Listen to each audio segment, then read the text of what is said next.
నమస్కారం అందరికి. వాళ్ళు మనతో పాటు మన స్టూడియోలో ఉన్నారు వేదిక్ ఆస్ట్రాలజర్ అయిన అనుపమ గారు. Madam hearty welcome to our channel madam. So firstly channel కి వచ్చినందుకు thank you so much. And అందరూ చాలా ఎక్సైటెడ్ గా ఉన్నారు 2025, ఎందుకంటే 24 మొత్తం కూడా సరే అందరికి కొంచెం మిశ్రమ ఫలితాలు చెప్పుకున్నాము. అంటే కొన్ని రాసుల వారికి బాగుంది, కొన్ని రాసుల వారికి బాగాలేదని చెప్పి. కానీ 2025 దేవుడి దయ వల్ల అలా ఉండకూడదని కోరుకుంటున్నాను. ఉంటే అలా ఏం చేయలేము, కానీ పరిహారాలు చేసుకుంటే కొంచెం బాగుంటుంది అని కూడా మనం నమ్ముతాం. కాబట్టి 2025 లో ఎంత మంచి ఎగ్జైటింగ్ న్యూసెస్ ఉండబోతున్నాయి, ఎంత మంచిగా పాజిటివిటీ ఉండబోతుంది, వెల్త్, హెల్త్, సక్సెస్, ఫ్యామిలీ అందరి గురించి ఒకసారి తెలుసుకుందాం. దానికంటే ముందు 2025 లో ఫస్ట్ గ్రహస్థితులు ఎలా ఉన్నాయో తెలుసుకుందాం. చెప్పండి. Thank you Keerthana. First of all 2025 చాలా మంది ఎక్సైటింగ్ గా వెయిట్ చేస్తూ ఉన్నారు. 2024 లో గ్లోబల్ లెవెల్లో చాలా చేంజెస్ వచ్చాయి అండ్ మనకి వ్యక్తిగతంగా చాలా చేంజెస్ వచ్చాయి కరెంట్ గ్రహ గతుల వల్ల. సో 2025 ఎలా ఉండబోతుంది అంటే, ఫస్ట్ మనకి మెయిన్ గా 4 పెద్ద గ్రహాలు ఏవైతే ఉంటాయో, గురువు, శని, రాహు, కేతువులు, వీళ్ళ గోచార రీత్యా సంచారం జరుగుతుంది అనమాట. ఈ గ్రహాలకి దాదాపుగా ఒక 2 months 2 నెలల డిఫరెన్స్ తోటి గ్రహగతుల ట్రాన్సిట్స్ లో చేంజెస్ వస్తున్నాయి.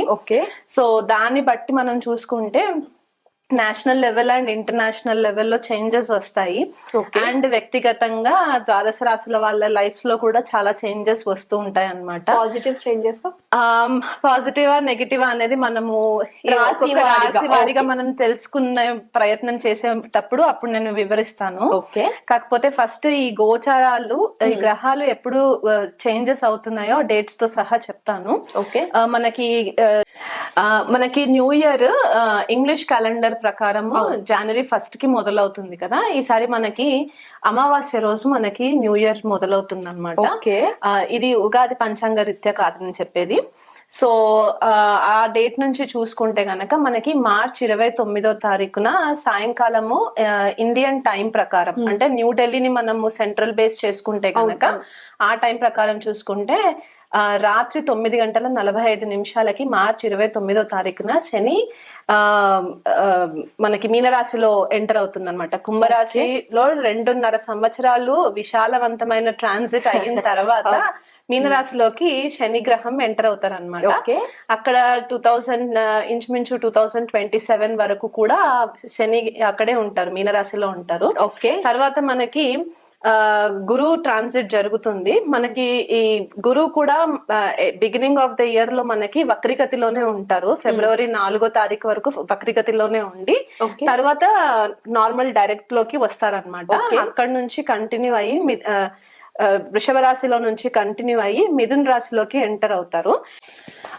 గురువు వక్రిగతిలో నుంచి ఫిబ్రవరి 4th డైరెక్ట్ అయిన తర్వాత సుదీర్ఘ ప్రయాణం చేసి మనకి మే 14వ తారీఖున మిథున రాశిలోకి ఎంటర్ అవుతారు అనమాట. సో దీని ప్రభావం వల్ల కొంతమందికి గురుబలం పెరగడము, కొంతమందికి గురుబలం కాస్త లోపించడం అనేది మనకి కనిపిస్తూ ఉంటుంది.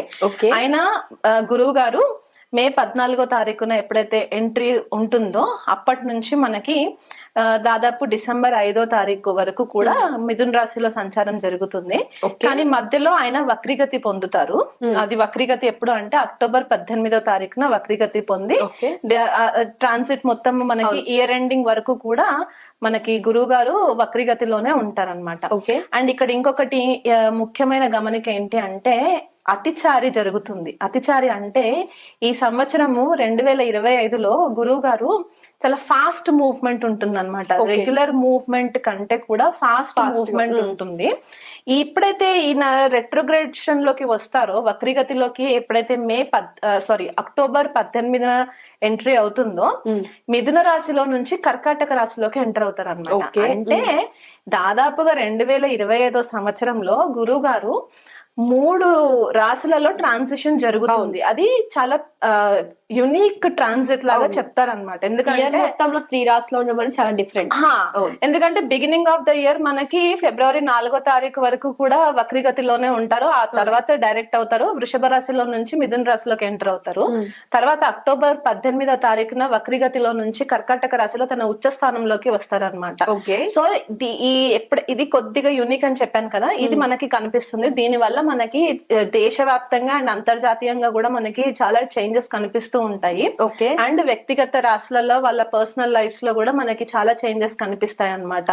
అది పాజిటివ్ అవ్వచ్చు, నెగిటివ్ అవ్వచ్చు, ఇండివిజువల్ రాశిస్ ని బట్టి ఉంటుంది అండ్ లగ్నాస్ ని బట్టి ఉంటుంది. ఇది పక్కన పెడితే మనకి రాహుకేతులు కూడా మనకి ట్రాన్సిషన్ జరుగుతుంది, మేలోనే జరుగుతుంది అనమాట వీళ్ళు కూడా. ఎందుకంటే రాహుకేతులు ప్రతి రాశిలో 18 నెలలు ట్రాన్సిషన్ లో ఉంటారు. సో ప్రెసెంట్ గా రాహు మనకి మీనరాశిలో ఉంటారు, కేతు వచ్చేసి కన్యా రాశిలో బిగినింగ్ ఆఫ్ ద ఇయర్ అక్కడే ఉంటారు మే వరకు కూడా. మే 18న 2025 మనకి రాహు వచ్చేసి కుంభరాశిలోకి ఎంట్రీ జరుగుతుంది అండ్ కేతు వచ్చేసి మనకి సింహరాశిలో ఎంట్రీ జరుగుతుంది. కుంభరాశి మనకి శాస్త్ర ప్రకారంగా ఏం చెప్తారంటే రాహు యొక్క స్వక్షేత్రం అని కూడా చెప్తుంటారు అనమాట. అంటే శని రూలింగ్ అయినా కూడా రాహు కో రూలింగ్ కూడా చేస్తారు. సో ఈ గ్రహగతులని మనం చూసుకుంటే అంటే మళ్ళీ మనకి చిన్న గ్రహాలు ఉంటాయి. కుజుడు ఆల్రెడీ నీచలో ఉంటారు. డిసెంబర్ 7, 2024లో ఆయన వక్రీగతి పొందినప్పుడు కర్కాటక రాశి నుంచి జనవరి బిగినింగ్ లో జనవరి 20వ తారీఖు ఆ ప్రాంతంలో కుజుడు మనకి మిథున రాశిలో వక్రీగతిలోనే ట్రాన్సిషన్ అవుతుంది. మళ్ళీ అక్కడ నుంచి కొద్దిపాటిగా కర్కాటక రాశిలోకి ఎంట్రీ, మళ్ళీ డైరెక్షన్ వచ్చిన తర్వాత ప్రాపర్ డైరెక్ట్ అయిన తర్వాత కర్కాటక రాశిలోకి ఎంటర్ అయ్యి జూన్ 7th ఆ టైం కి కుజుడు డైరెక్ట్ గా సింహరాశిలోకి ఎంట్రీ అవుతుంది అనమాట. సో ఇవి కాకుండా రవి ఎట్లాగో మనకి ప్రతి నెల చేంజ్ అవుతూ ఉంటారు, బుధుడు శుక్రుడు కూడా దాదాపుగా మనకి రెగ్యులర్ గా చేంజ్ అవుతూ ఉంటారు కాబట్టి దాని ఎఫెక్ట్స్ మనకి మైనర్ లెవెల్లో కనిపిస్తూ ఉంటాయి. బట్ ఈ మేజర్ ఏవైతే ప్లానెట్స్ ఇప్పుడు గ్రహాలు నేను ఏవైతే చెప్పానో రాహు, కేతు, శని అండ్ గురు, వీటి ప్రభావము మనకి చాలా మట్టుకు చేంజెస్ కనిపిస్తూ ఉంటాయి అన్నమాట. సో ఇది బేస్ చేసుకొని మనము కొద్దిగా ఎలా ఉండబోతుంది అనేది తెలుసుకున్నాము. ఇవి కాకుండా మనకి మార్చ్ ఎండింగ్ లో షష్టగ్రహ కూటమి జరుగుతుంది. అది మనకి ఎలాగైతే 2019 డిసెంబర్ 26వ తారీఖున మనకి ధనుసు రాశిలో ఎలాగైతే షష్టగ్రహ కూటమి జరిగిందో ఈసారి మనకి మీనరాశిలో జరుగుతుంది అనమాట షష్టగ్రహ కూటమి. సో దాని గురించి మనం ఇంకొక ఎపిసోడ్ చెప్పుకున్నప్పుడు వివరాలు చెప్తానప్పుడు. అండ్ ఇవి కాకుండా మనకి ఈ సంవత్సరము 4 గ్రహణాలు ఉన్నాయన్నమాట. ఒకటేమో మనకి మార్చ్ లో ఉన్నాయి, 2 గ్రహాలు గ్రహణాలు 2 మార్చ్ లో ఉన్నాయి. అండ్ 2 గ్రహణాలు వచ్చేసి మనకి సెప్టెంబర్ లో ఉన్నాయి అన్నమాట. ఒకటే మంత్ లో 2 ఉన్నాయి. జనరల్లీ మనకి 15 రోజులకు ఒక డిఫరెన్స్ లో వస్తుంది. అమావాస్యకి ఒకటి, పౌర్ణమికి ఒకటి. పౌర్ణమికి మనకి చంద్రగ్రహణం ఉంటుంది, అమావాస్యకి సూర్యగ్రహణం ఉంటుంది. కాబట్టి దాని యొక్క ఎఫెక్ట్స్ కూడా మనకి జన్మ జాతకాలలో పడుతుంది, యాజ్ వెల్ యాజ్ మనకి మండేన్ లెవెల్లో అంటే మేధని జ్యోతిష్యం అని చెప్తూ ఉంటాము, దానిపైన కూడా మనకి గ్లోబల్ లెవెల్లో ఇంపాక్ట్ చూపించే గ్రహణాల ఎఫెక్ట్స్ ఉంటాయి. ఈ గ్రహణాల ఎఫెక్ట్స్ మనకి దాదాపుగా 3 నెలల నుంచి 6 నెలల వరకు దాన్ని ట్రిగరింగ్ పాయింట్స్ ఉంటాయి అన్నమాట. అది పాజిటివ్ అవ్వచ్చు, నెగిటివ్ అవ్వచ్చు. బట్ మోస్ట్ కేసెస్ లో మనం ఏం చెప్తామంటే ఏదైనా కర్మకి సంబంధించి విపరీతంగా బాధలు ఏదైతే పెడుతుంటుందో అక్కడికి వచ్చేసరికి అది ఎండింగ్ పాయింట్ అని కూడా చెప్పి ఒక కొత్త ఎనర్జీని మనకి క్రియేట్ చేయడానికి గ్రహణాలు మనకి హెల్ప్ చేస్తూ ఉంటాయి అన్నమాట. అవి బాధాకరమైన సిచ్యువేషన్స్ అయినా కూడా కొన్ని పాజిటివ్ జరగాలి అంటే కొన్ని మనం వదిలేయాలి. కాబట్టి ఈ రెన్యూ చేసే ఎనర్జీ మనకి ఇంపార్టెంట్ అవుతుంది అన్నమాట ఇక్కడ. సో ఈ గ్రహగతుల్ని మనము ఒకవేళ పరిశీలనలోకి తీసుకుంటే మనకి గ్లోబల్ లెవెల్లో ప్రెడిక్షన్స్ ఎట్లా ఉంటాయి అంటే, ఫస్ట్ ఆఫ్ ఆల్ మనకి పాజిటివ్స్ మాట్లాడుకుందాము.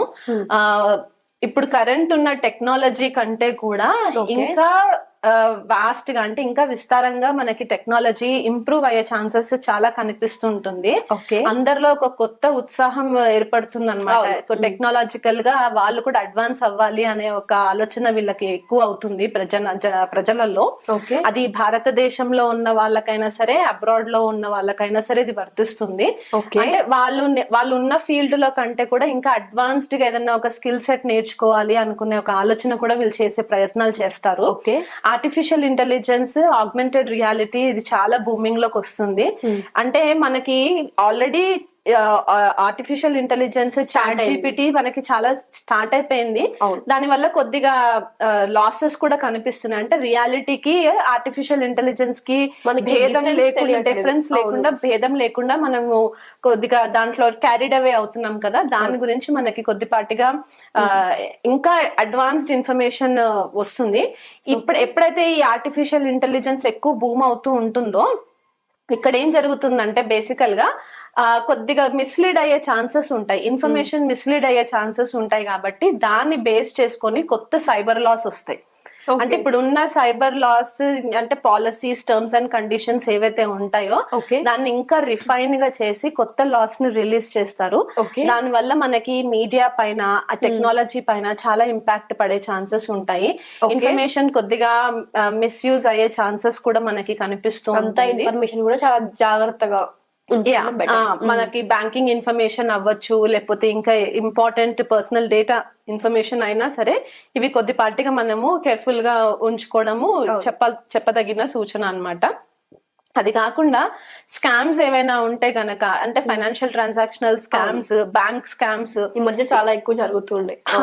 సో ఇవన్నీ ఏంటంటే ఇది వరకు జరిగినవన్నీ కూడా ఒకవేళ బయటకి రాకుండా హిడెన్, అంటే దాచిపెట్టిన స్థితిలో ఉంటే గనక, అంటే పవర్ యూజ్ చేసా లేకపోతే ఇంకేదైనా కారణం చేతైనా సరే దాన్ని హోల్డ్ చేసి పెట్టుంటే గనక 2025లో గనక ఈ స్కామ్స్ అన్ని కూడా బయటికి వచ్చే ఛాన్సెస్ ఉంటాయి, స్కాండల్స్ బయటికి వచ్చే ఛాన్సెస్ ఉంటాయి. అండ్ గ్లోబల్ ఇంటర్నేషనల్ లెవెల్స్ లో కూడా మనకి మిత్రత్వం ఏదైతే కంట్రీస్ తోటి ఉంటాయో, దేశ నాయకులతోటి మిత్రత్వం ఉంటుందో అవి కూడా కొద్దిగా ఆల్టర్ అయ్యే ఛాన్సెస్ కనిపిస్తాయి అన్నమాట. ఓకే. అండ్ చాలా మంది కూడా పాజిటివ్ ఆస్పెక్ట్ లో చూసుకుంటే ఆధ్యాత్మికమైన మార్గంలో పయనం చేయాలి అనే ఒక ఆలోచన వీళ్ళల్లో ఇంక్రీజ్ అవుతుంది. ఎందుకంటే ఇప్పుడు మనం చూస్తున్న కరెంట్ లేటెస్ట్ ట్రెండ్ ఏంటంటే చాలా చేంజెస్ వచ్చాయి మనకి. పోస్ట్ కోవిడ్ చూసుకుంటే కొద్దిగా కేర్లెస్నెస్ కూడా పెరిగింది, రెస్పాన్సిబిలిటీస్ కొద్దిగా తగ్గాయి కదా. ఒక చూస్తున్నాం మనం రియాలిటీ లైఫ్ లో చూస్తున్నాం. సో ఇప్పుడు ఏంటంటే ఆ ఒక హ్యాబిట్ కి అలవాటు పడిపోయిన వాళ్ళకి విసుగు పుట్టేసి ఇది కాదు లైఫ్, ఇంకేదో బెటర్ ఉంది అని చెప్పి అందరూ కూడా ఆధ్యాత్మికమైన మార్గంలోకి వెళ్ళడానికి ట్రై చేసే 2025 మనకి కనిపిస్తూ ఉందన్నమాట.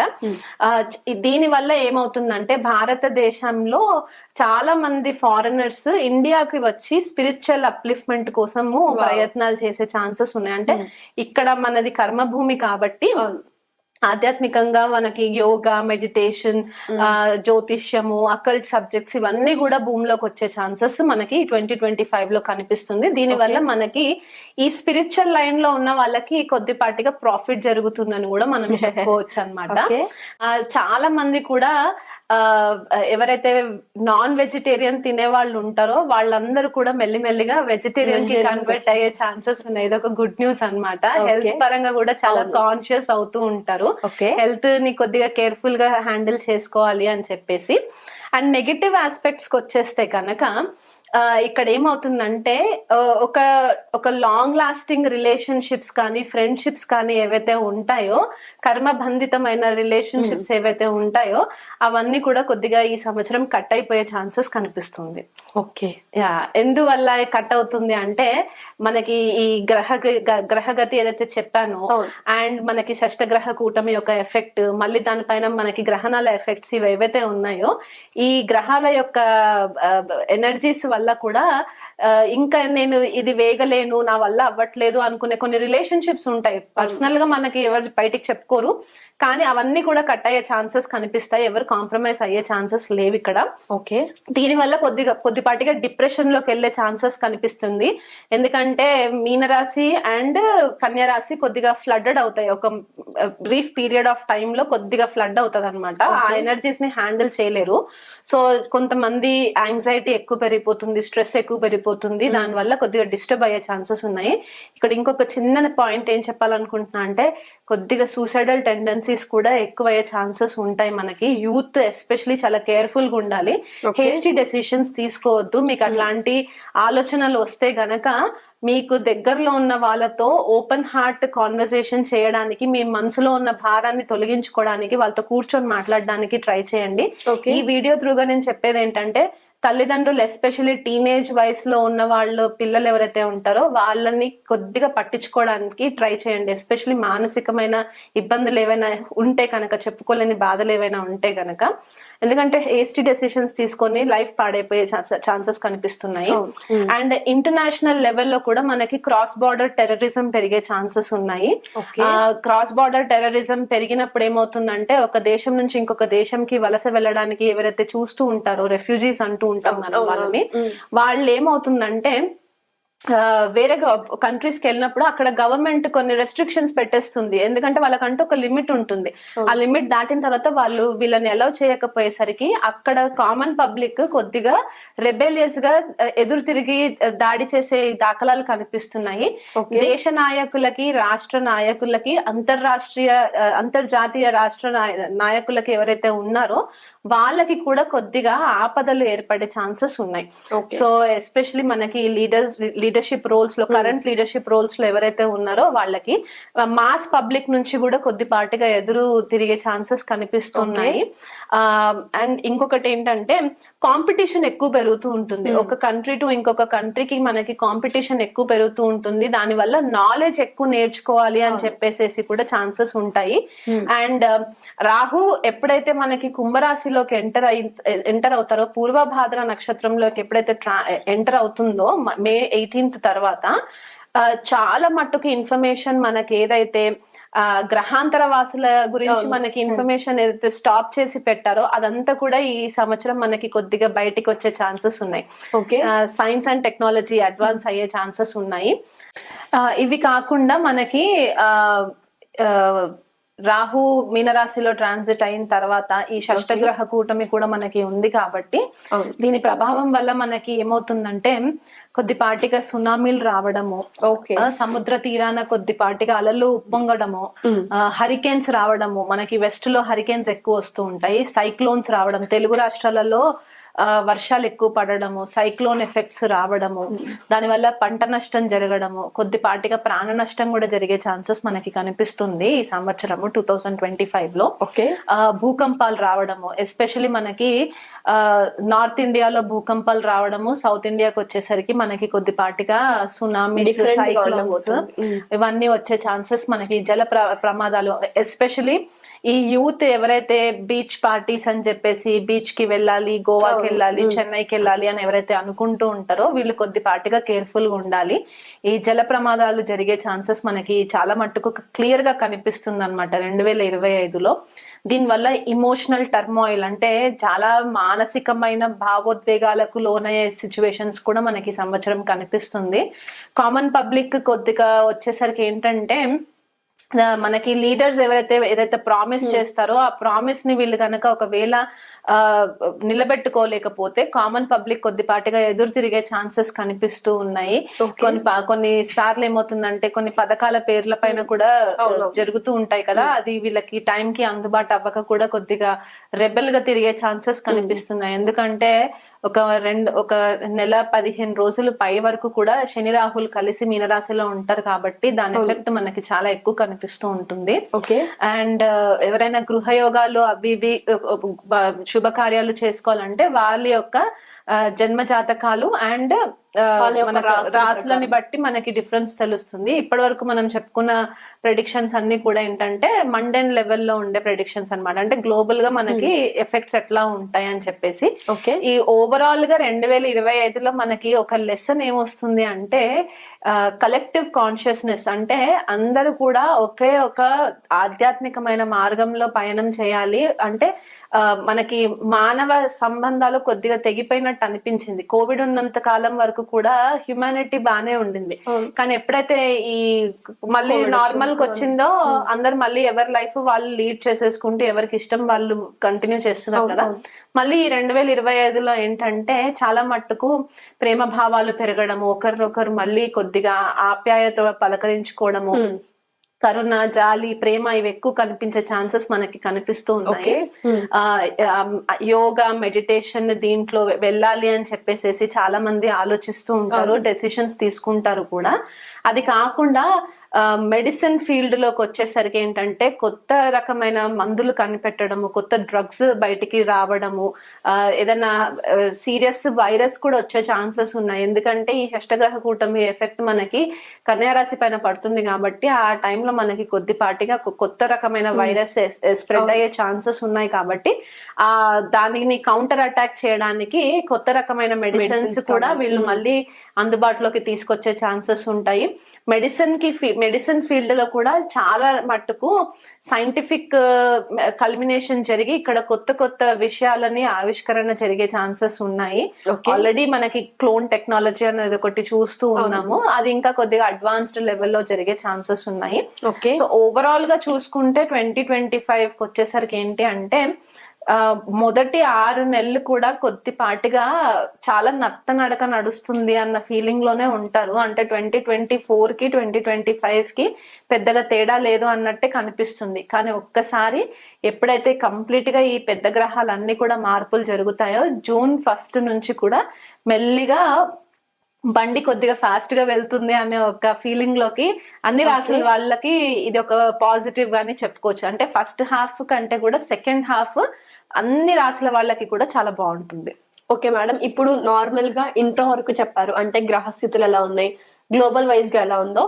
ఇప్పుడు ముందుగా మనం ఒక్కొక్క రాశి గురించి తెలుసుకుందాం. మ్యామ్, మరి కర్కాటక రాశి వారికి 2025 ఇంకా బాగుండాలి, ఇంకా పాజిటివిటీ ఉండాలని చెప్పి ఒక మంచి పరిహారం వివరించండి. కర్కాటక రాశి వాళ్ళకి పరిహారం ఏం చెప్పుకోవచ్చు అంటే, గురువు బలం లేదు కాబట్టి వీళ్ళు ప్రతి గురువారము దక్షిణామూర్తి టెంపుల్ దగ్గరలో ఉంటే గనక ఆలయం విజిట్ చేయడము, లేకపోతే సాయిబాబాని బిలీవ్ చేసే వాళ్ళు ఉంటే సాయిబాబా టెంపుల్ ప్రతి గురువారము. గురువుకి మనకి కాబూలి శనగలు ఉంటాయి కదా, ఆ శనగలని ముందు రోజు నానబెట్టేసి నెక్స్ట్ డే ప్రసాదం లాగా సాయిబాబా టెంపుల్లో కానీ దక్షిణమూర్తి టెంపుల్లో కానీ పంచిపెట్టచ్చు. 16 ప్రదక్షిణాలు గురువుకి ప్రతి రోజు వీళ్ళు కుదిరితే ప్రతిరోజు 16 ప్రదక్షిణాలు తిరిగితే కూడా వీళ్ళకి మంచిది గురుగ్రహానికి. అండ్ ఆవు నెయ్యి తోటి దీపం పెట్టుకోవడము ప్రతిరోజు ఇంట్లో కూడా, గురు పాదుక స్తోత్రము చదువుకోవడము, లేకపోతే గురు మంత్రం ఏదైనా ఒకవేళ ఉపదేశం ఉన్న వాళ్ళైతే రెగ్యులర్ గా అది చేసుకోవడము అదొక పరిహారము గురువుకి. రాహు కూడా అష్టమ స్థానంలో సంచారం జరుగుతున్నారు కాబట్టి కొన్నిసార్లు ఏమవుతుందంటే గుప్త శత్రువులు కూడా పెరిగే ఛాన్సెస్ ఉన్నారని చెప్పాను. కాబట్టి అమ్మవారి ఆరాధన చేసుకోవడము రెగ్యులర్ గా, దుర్గాదేవి ఆరాధన మనకి చెప్పదగిన రెమెడీ అన్నమాట. సో వీళ్ళ ఏంటంటే దుర్గా సప్తశతి పారాయణం చేసుకోవడము, లేకపోతే అది మన అర్గల స్తోత్రం చదువుకోవడము, రాహుకేతుకి బెటర్ గా ఇంకా పర్ఫార్మెన్స్ ఇవ్వాలి మనకి అని అనుకుంటే గనక సుబ్రహ్మణ్యేశ్వర స్వామి ఆరాధన ప్రతి మంగళవారం చేసుకోవడము, దగ్గరలో ఉన్న సుబ్రహ్మణ్య స్వామి ఆలయానికి విజిట్ చేసి నిమ్మకాయ దీపాలు మధ్యాహ్నం రాహుకాలం టైంలో దీపం పెట్టడం కూడా వీళ్ళు చేసుకుంటే వీళ్ళకి మంచి రిజల్ట్స్ వస్తాయి. వీలుంటే గనక విజయవాడ దగ్గరలో ఉన్న కనకదుర్గా దేవి టెంపుల్ కి విజిట్ చేయడానికి ట్రై చేయండి రాహు సంచారం జరిగిన తర్వాత. ఎందువల్ల దీనికి మనకి ఏమవుతుందంటే ఒక లాంగ్ డిస్టెన్స్ కూడా వెళ్ళినట్టు ఉంటుంది, అండ్ టెంపుల్ విజిట్ గురువుకి కూడా ఇది ఒక రెమెడీ అవుతుంది, రాహుకి కూడా రెమెడీ అవుతుంది. కాబట్టి అది చేసుకోవచ్చు. ఇంకా చాలా జన్మ జాతకంలో ఇంకా దశలు కూడా ఫేవరబుల్ గా లేవు అని అనుకున్న వాళ్ళు ఉంటే గనక మీ దగ్గరలో ఉన్న జ్యోతిష్కుల్ని ఒకసారి మీ చార్ట్ విశ్లేషణ చేయించుకొని చండీ హోమం చేయించుకుంటే కూడా వీళ్ళకి మంచి రెమెడీస్ హెల్ప్ అవుతుంది అనమాట. ఓకే, మరి చూసారు కదా కర్కాటక రాశి వారికి 2025 ఎలా ఉండబోతుందో. మరి చక్కగా పరిహారాలన్నింటినీ ఉపయోగించుకొని మీ జీవితాన్ని మంచి దారిలో పెట్టుకున్నారని ఆశిస్తూ మరో రాష్ట్ర కలుద్దాం. అంతవరకు సెలవు. నమస్తే మేడం, సింహరాశి వారికి 2025 న్యూ ఇయర్ లో ఎలా ఉంటుందో ఒకసారి వివరించండి. సింహరాశి వాళ్ళకి మొదటి 6 నెలలు కూడా కొద్దిపాటిగా కుదిపేసే సమయం లాగే చెప్పుకోవచ్చు 2025లో. ఎవరైనా సింహరాశి వాళ్ళు ఉంటే గనక కొద్దిగా కేర్ఫుల్ గా ట్రావెల్ చేయండి 6 months పీరియడ్ కూడా, ఫస్ట్ 6 months. ఎందుకంటే 2024లో ఏదైతే గ్రహ సంచారం వల్ల వీళ్ళకి కొద్దిపాటిగా, ఎస్పెషలీ మనం చూసింది ఏంటంటే సింహరాశి వాళ్ళకి ఫ్యామిలీకి పరంగా వీళ్ళు కొద్దిగా డిస్టర్బ్ అయిన దాఖలాలు కనిపిస్తూ ఉన్నాయి చాలా మట్టుకు. ఎందుకంటే వీళ్ళకి మనకి చూసుకుంటే కేతు సంచారము ద్వితీయ స్థానంలో జరగడము గోచార రీత్యా 2024లో, అష్టమంలో రాహు, సప్తమంలో శని, దశమంలో గురువు, ఏ రకంగా చూసుకున్నా కూడా ఈ గ్రహాలు అనుకూలత లేదనమాట సింహరాశి వాళ్ళకి. సో దాని వల్ల వీళ్ళు చాలా మట్టుకు కాన్ఫ్లిక్ట్స్ లోనే గడుపుతూ వచ్చారు. ఎస్పెషలీ అత్తవారింటికి సమస్యలు, ఎందుకంటే అష్టమ రాహు అత్తవారింటికి సమస్యలు తీసుకొస్తుంది. అంటే అక్కడ ఒక మాయలాగా ఉంటుంది అనమాట, ఏదో జరుగుతుంటది కానీ వీళ్ళకి ఒక ఐడియా లేని సిచ్యువేషన్ ఉంటుంది. అండ్ సప్తమంలో శని సంచారం కూడా వీళ్ళకి కొద్దిపాటిగా రిలేషన్షిప్స్ లో కోల్డ్ బిహేవియర్ చూడడం మనకి కనిపించింది స్పౌజెస్ తోటి. అండ్ కేతు కూడా ద్వితీయ స్థానంలో సంచారం ఏంటంటే ఫ్యామిలీ పరంగా వీళ్ళు కొద్దిపాటిగా డిస్టర్బెన్స్ జరిగే సిచ్యువేషన్స్ కూడా మనకి కనిపించాయి. అష్టమ స్థానంలో ఎప్పుడైతే రాహు సంచారం జరిగిందో వీళ్ళకి మానసికంగా కూడా కొద్దిపాటిగా డిస్టర్బెన్సెస్ ఫేస్ చేశారు. అండ్ ఇది కంటిన్యూ అవుతుంది. ఎప్పటి వరకు కంటిన్యూ అవుతుందంటే ఇంచుమించు 2025 మే వరకు కంటిన్యూ అవుతుంది. కొద్దిపాటిగా వీళ్ళకి హెల్ప్ ఎక్కడ అవుతుందంటే గురువు మారిన తర్వాత వీళ్ళకి కొద్దిగా హెల్ప్ జరిగే ఛాన్సెస్ ఉంటాయి. ఎందుకంటే మార్చ్ 29వ తారీఖున శని సప్తమ స్థానంలో నుంచి అష్టమ స్థానంలోకి సంచారం జరిగితే వీళ్ళకి అష్టమ శని ప్రారంభం అవుతుంది అనమాట సింహరాశి వాళ్ళకి. సో ఇమీడియట్ గా వీళ్ళకి శని యొక్క నెగటివ్ ఎఫెక్ట్స్ అంటే చెడు ప్రభావాలు వీళ్ళకి ఎక్స్పీరియన్స్ అవ్వరు మొదట్లో. అంటే మార్చ్ నుంచి ఇంచుమించు డిసెంబర్ వరకు కూడా అంత ఫేస్ చేయరు. నెక్స్ట్ 2026 లో వీళ్ళకి రియల్ అష్టమ శని ఎఫెక్ట్స్ కనిపిస్తాయి అన్నమాట.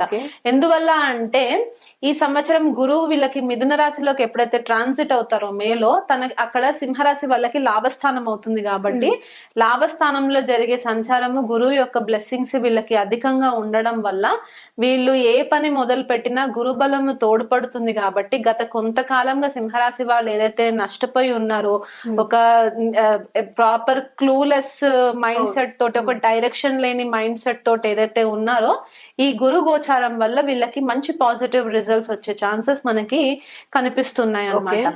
అండ్ రాహు సంచారం వీళ్ళకి సప్తమ స్థానంలో కుంభరాశిలో ట్రాన్సిట్ జరగడం ఏంటంటే ఒక స్పాట్ లైట్ లో ఉంటారు సింహరాశి వాళ్ళు. అంటే అది ఏ కెరియర్ పరంగా అయినా సరే, బిజినెస్ పరంగా అయినా సరే వీళ్ళకి ఒక మంచి గుర్తింపు రావడము, లేకపోతే ఏదో ఒక కొత్తదనం ట్రై చేయాలి అనే ఒక ఆలోచన రావడము, కొలాబరేషన్స్ మల్టిపుల్ సోర్సెస్ నుంచి వీళ్ళకి కొలాబరేషన్స్ అవ్వడము. సే ఫర్ ఎగ్జాంపుల్ ఎవరన్నా స్టాక్ మార్కెట్ లో ఇన్వెస్ట్మెంట్స్, అదే ఫుల్ టైం కెరియర్ ఉన్న వాళ్ళు ఏంటంటే వాళ్ళకి ఇంకా బెటర్ గా ఆప్షన్స్ రావడము, వేరే కంపెనీస్ తోటి కొలాబరేట్ అవ్వడము, మీడియా రంగంలో ఉన్న వాళ్ళకి కూడా మంచి ఆఫర్స్ రావడము, వీళ్ళ కెరియర్ కి గుర్తింపు రావడం, ఇది ఒకటి మనకి కనిపిస్తుంది.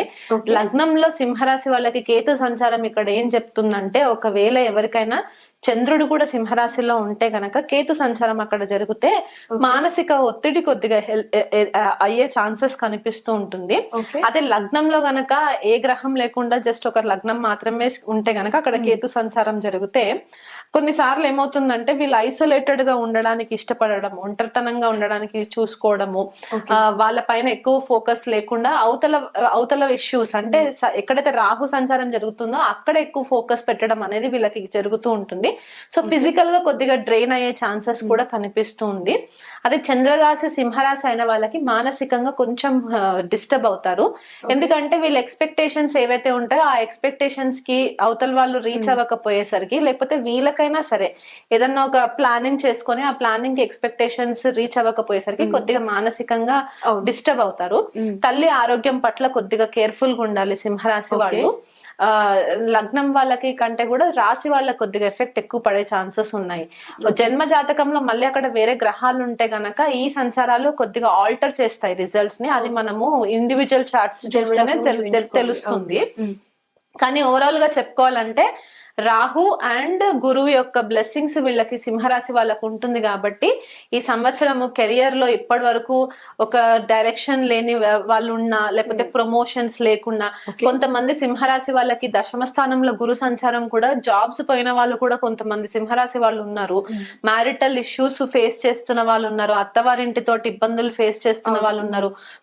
కొంతమందికి ఏంటంటే కోర్టు వరకు కూడా కొన్ని ఇష్యూస్ వెళ్ళిన వాళ్ళు ఉన్న వాళ్ళు ఏంటంటే మే వరకు కూడా కొద్దిగా చాలా డిఫికల్ట్ ఫేజ్ ఉన్నా సరే మే ఎప్పుడైతే జూన్ లోకి ఎంటర్ అవుతారో ఆటోమేటిక్ వీళ్ళకి ప్రాబ్లమ్స్ అన్ని ఒకటి మినిమైజ్ అవుతూ వస్తూ ఉంటది అనమాట. ప్రాబ్లమ్స్ అన్ని సైడ్ అయిపోతూ ఉంటాయి.